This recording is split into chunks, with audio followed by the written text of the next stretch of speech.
भारत ने अपने दुश्मनों से अमेरिकन स्टाइल में बदला लेने की शुरुआत कर दी है। सेना की सर्जिकल स्ट्राइक और वायुसेना की एयर स्ट्राइक के जरिए पाकिस्तान में आतंकवादियों को सबक सिखाया जा चुका है। इसकी शुरुआत आज से 4 साल पहले सेना ने यही की, जब पीओके में घुसकर कई आतंकियों को जहन्नुम पहुंचा दिया। सेना के उरी कैंप पर हमले का बदला लिया और दुनिया को बता दिया कि अब ना तो हम सहते हैं और ना ही चुप रहते हैं। हम केवल एक भाषा जानते हैं, आतंकियों को छोड़ेंगे नहीं और चुन चुन कर मारेंगे।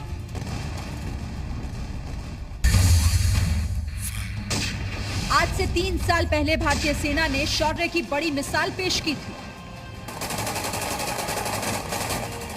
दरअसल आज से 4 साल पहले जो हुआ उसके बारे में किसी ने सोचा नहीं था, ना तो आतंकियों ने ना उनके आकाओं ने।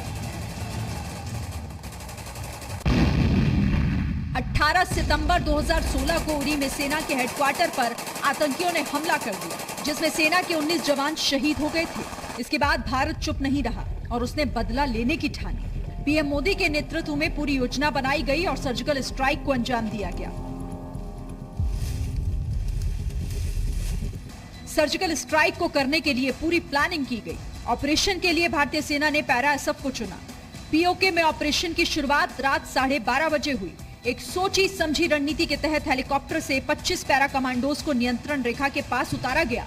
साथ ही इस बात का खास ख्याल रखा गया कि पाकिस्तान के सैनिकों को इस बात की भनक तक ना लगे। इसके लिए कमांडोज ने कुछ किलोमीटर की दूरी रेंग रेख कर तय की। सेना को आतंकियों के ठिकानों के बारे में पहले से ही एकदम सटीक जानकारी थी, इसीलिए वो सीधे उसी जगह पहुंचे जहां आतंकी रह रहे थे।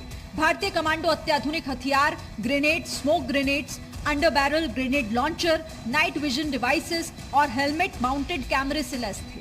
ऑपरेशन सुबह 4:30 बजे खत्म हुआ। इस ऑपरेशन में सेना ने पीओके में 4 अलग अलग सेक्टर में करीब 40 से 50 आतंकियों को मार गिराया और आतंकियों के 7 कैंप पूरी तरह ध्वस्त कर दिए। सभी कैंप्स एलओसी पर 500 मीटर से लेकर 2 किलोमीटर तक की रेंज में मौजूद थे। कार्रवाई के बाद हमारे सभी सैनिक सही सलामत वापस लौट आए। पूरा ऑपरेशन खुद प्रधानमंत्री नरेंद्र मोदी के नेतृत्व में हुआ। साथ ही इस पूरे ऑपरेशन से सेना प्रमुख, रक्षा मंत्री एनएसए अजीत डोवल जुड़े हुए थे।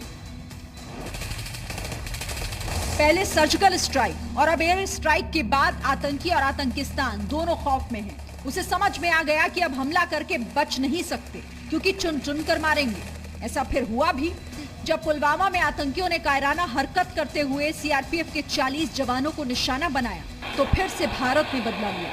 इस बार सर्जिकल स्ट्राइक के बदले एयर स्ट्राइक हुई। भारत के मिराज विमानों ने पाकिस्तान में घुसकर बालाकोट में आतंकी कैंप्स को नेस्तनाबूद कर दिया। भारत के इस पराक्रम के सामने पाकिस्तान पस्त हो गया है। ये एक ऐसा सबक था जिसे पाकिस्तान कभी नहीं भूलेगा। कुछ नहीं कर पाया। ये नया भारत जो शांति को तो मानता है, लेकिन जरूरत पड़ने पर दुश्मनों का वध करना भी जानता है। हम वो लोग हैं जो बांसुरी धारी कृष्ण की पूजा करते हैं, तो हम वही लोग हैं जो सुदर्शन चक्रधारी कृष्ण को भी आदर्श मान करके चलते हैं। इसी प्रेरणा से हर आक्रमण के बाद भारत और सशक्त होकर उभरा है। सर्जिकल स्ट्राइक और एयर स्ट्राइक ऐसी घटना थी जिसने इतिहास बदल दिया। इस बात को बदल दिया कि भारत अब सहता नहीं, बल्कि उसे कोई छेड़ता है तो उसे वो छोड़ता नहीं। ब्यूरो रिपोर्ट, जी मीडिया।